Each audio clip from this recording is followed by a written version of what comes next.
Hey guys, welcome to this edition of the LA Sports Hub podcast. As normal, I'm your host, Keith Rivas. We have another guest from Lakers Nation joining the show, Hannah Kulik. Welcome to the program. Of course. Thank you so much for having me. I'm so excited to be on. No problem. So first thing I wanted to ask you about is Kyle Kuzma. He's kind of been the Lakers' secret weapon, and also, people have talked about him as a steal of the draft so far. But how much are you trusting his rookie season to really predict his success with the Lakers? Well, it's really interesting that you asked this question because I actually just had an article kind of about this topic just posted on Lakers Nation yesterday, actually. And it's very interesting because, obviously Kyle Kuzma was kind of a guy who, when drafted by the Lakers, no one really knew who he was. No one really expected much from him.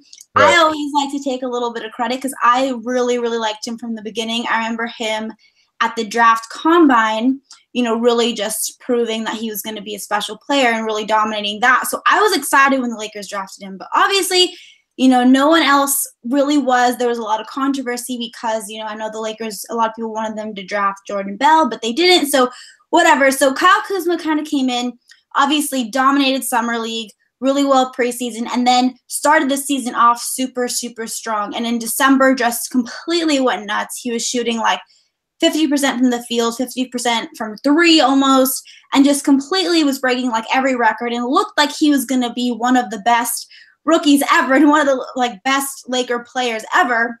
Right. And then obviously, for some reason, once January came, it kind of switched a little bit and he stopped, he was taken out of the starting lineup. And since then, his numbers have, kind of trickled down a little bit. And it's something where, you don't really know exactly why. You kind of question, who is Kyle Kuzma? Obviously, those numbers in December were, insane, and no one can realistically expect him to keep up with those numbers. But as of late, he hasn't been playing as well as we saw, and also something that I've really noticed as of late, he has not been as aggressive in terms of shooting. We've been seeing in a lot of these games, he's been taking less than, 10 shots per game, which is just very uncharacteristic of him. So, the answer to that question is, who really knows? I think he's somewhere in the middle of between how he's playing now and how he's playing in December. Hopefully, for the rest of the season, he's able to kind of, be a little bit more consistent and be more aggressive. So I'm a big fan of Kyle Kuzma. I'm always hoping for the best for him, but it definitely is still a little bit of a question mark right now.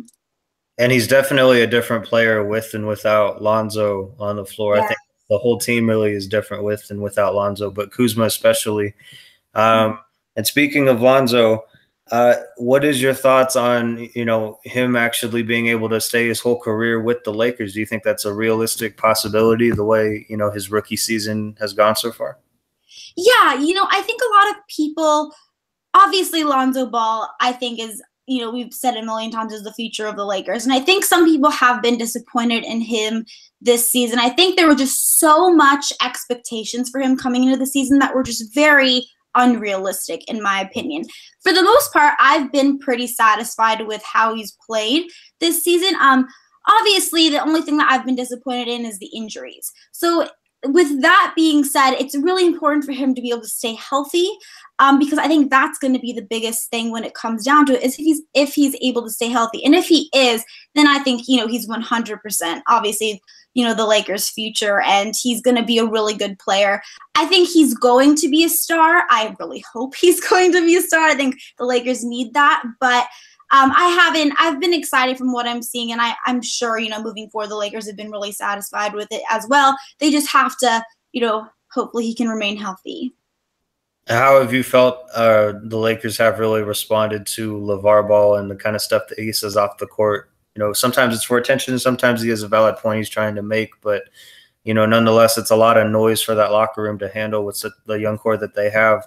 So, do you think that LaVar Ball is going to be an issue moving forward?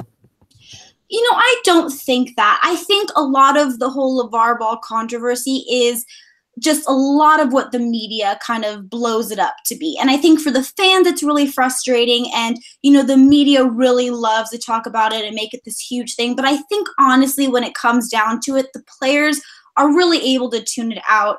I don't really think they focus on it. I think they are just so wired to just really focus on basketball. And I don't really think it's a distraction for the team as of now. I don't see that. I think it's more of something that bothers the fans and the players, honestly. What do you think it'll bother free agents at all? I don't think so. In terms of free agency, I think the only thing that, I guess, in free agents, we're talking about probably you want to refer to like Paul George, LeBron James, those big free agents. I think all they're really looking at for the Lakers right now is how well they're able to play. And if they're able to win these games and if they're able to look like they are going to be going somewhere in the future. So I think that's something that is extremely important for the Lakers. They have to be able to finish the season strong. Hopefully try to remain healthy. I know so far that hasn't been the case, but I think all the big free agents are looking at right now in terms of the Lakers are their young guys going to be stars? And if they come to this team, are they going to be able to win? So I think that's the only thing important. I don't really think they're that focused on LaVar Ball, honestly. In my opinion, I think the biggest X factor moving forward is Julius Randle, but even, fans are divided on that in itself. But he's become really a different player now that he's back in the starting lineup and he's getting minutes and he's scoring and he's being productive. Do you think the Lakers are going to actually be able to re-sign him? And if so, what do you think they should sign him for? I really hope they are. Julius Randle is a player. I've always really liked him, but this year and particularly this last month, he's just really been blowing me away. And he's been, if you look at Julius from the beginning to now, I think he has been probably the Lakers' best player this whole season. He's just completely exploded, especially in this past month since being back into the starting lineup. So I really, really want the Lakers to be able to re-sign him. I don't know if they're going to be able to, just because I think Dallas and Mark Cuban, I think they're going to try to sign Julius to a huge deal. And if it is, something, around the 18, 20 million, who even knows with Mark Cuban, he could maybe even possibly offer him more. You just never know. I don't know if the Lakers are going to want to match that because they're going to really want to bring in superstars, and they're going to want to keep some cap space full for even this summer if they don't get both, but for next. So I don't know is the answer. I think that they really should look to re-sign him if you want my opinion. I think Julius is a great player, and I think he's just starting, and he's only 23 years old. He's only going to get better, and that's actually pretty scary to me because he's already pretty darn good. And I think the Lakers really should look to re-sign him. I don't know. I'm hoping that they will, but I'm just not sure at this point. So let's assume that they actually go after Paul George and say that they sign him pretty quickly. I wanted to ask you, what is that going to mean for Brandon Ingram? Because Paul George plays, small forward as well. And it'd mean either pretty much that Ingram would have to move to the 2 or try to take a lesser role on the team. In terms of minutes and playing time. So how do you see that playing out if they actually sign someone like George? Well, I think Paul George is actually the best signing for the Lakers. I think in terms of the way I see it, I would just see Paul George just really taking over KCP's role more. I don't think it would be a big deal with between Ingram and Paul George. I don't think it would really affect Brandon Ingram. I think Paul George is the best signing for the Lakers at this point, just because I just see him taking over KCP's part. I don't think it would lessen Brandon Ingram's role at all. What do you think this summer will say about Magic Johnson and Rob Pelinka if they don't sign anybody? Oh, goodness gracious. That's honestly one of my biggest fears is that they don't sign anybody. But, I think at the end of the day, us fans have to be realistic. And it is very rare that superstars leave their teams without being traded. Or it's very rare for superstars to be leaving their teams in general. Right. So we have to try to remain realistic. I'm really hopeful that we're able to get Paul. I don't think LeBron James is necessarily a realistic goal.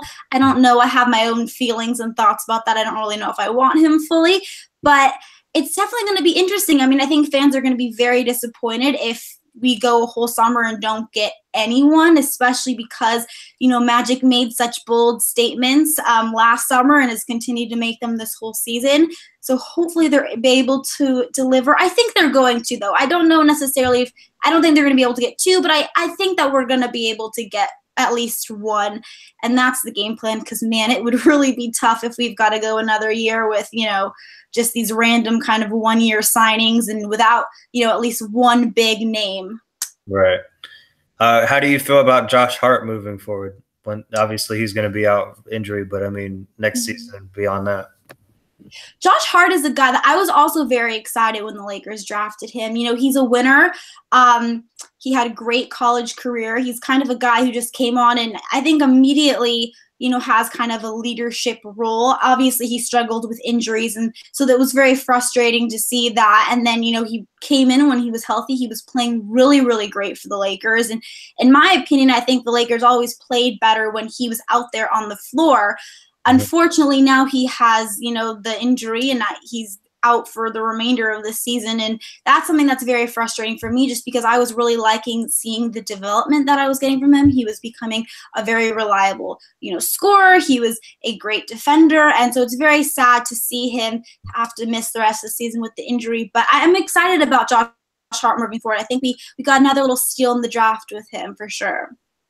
Now, who would you say is like the biggest disappointment on this team right now? Ooh, the biggest disappointment. Ooh, okay. Dang, because they're still paying him, but yeah, we're gonna ignore Dang because I just have too many. Oh my gosh, I'll just get too upset if we're gonna talk about Dang. But you know what? I am going to say, I'm gonna say Zubats because he's kind of a guy. When we first got him, he looked really, really good in the summer league. 2 years ago, or not this past summer, but the summer before, I was really excited about Zubats. And I think part of it is that he just obviously isn't getting a lot of playing time.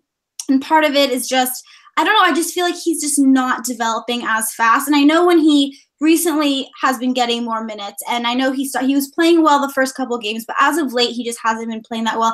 And I think I'm disappointed because I want him to do well.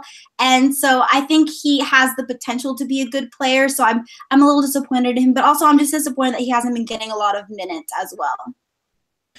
Do you think that the three Ball brothers are going to end up on the Lakers one day in the future? I don't think so.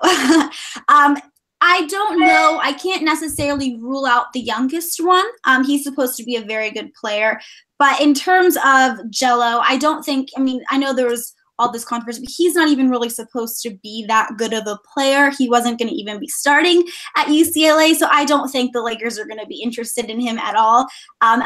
As far as the younger one, who knows? Definitely it's a couple years, I think, from now. So we've got a little bit of time, but he is supposed to be – very good. So you never know. We might have two of them, but three, I don't think it's going to happen. And what would you say this team really needs to do if they want to make a late run to the playoffs to try and get the 8th seed in the West? Well, unfortunately, I don't think that is possible just because of, they went through that I think it was a 9-game losing streak in December, and that just, I think, put them too far. They're pretty solid standing at 11th right now. And, unfortunately, the teams that are ahead of them are winning as well. So I think they're just too far back as of now to be able to make that push. But I guess my best advice would be just to keep winning and stop losing. That's the only way you can really do it at the end of the day. Then how long do you think until they get to that point where they're a playoff team or even a contender? I'm hoping by next year for sure in the playoffs. And you know what? I think we would have been able to really make that 8th spot push had we not had that little losing streak in December. So I think we're so close to being there in terms of making a playoff push. And then if we just add 1 or 2 pieces this summer, I think we're definitely in the playoffs for sure. And hopefully, depending on which guys we're able to pick up this summer, we might even be able to contend. I know that's might be a little bit unrealistic, but I'm hopeful that we are by next year. And last question would be, who do you see them possibly taking in the draft? Is there anyone that stands out to you that could be a sleeper pick for them? I don't think the Lakers are really focused on the draft this summer. I think they're more just focused on trying to bring in some free agents. I think that's just been their goal. I think we've played that draft card the last few years, and I think we're over it, honestly. I think we just want to try to, have our team that we have now and try to develop those guys and then add in hopefully a Paul George or a LeBron James, or you never know, maybe a Klay Thompson. Kawhi Leonard is possibility now. I think that is our main goal. I don't really think we're looking for the draft right now. Well, Hannah, thanks for taking the time to join our podcast. Thank you so much for having me. This is like such a cool little experience. I love going live and everything. So anytime you want me to come on, I'm more than happy to come on. We'll see you next time. Yes. Bye.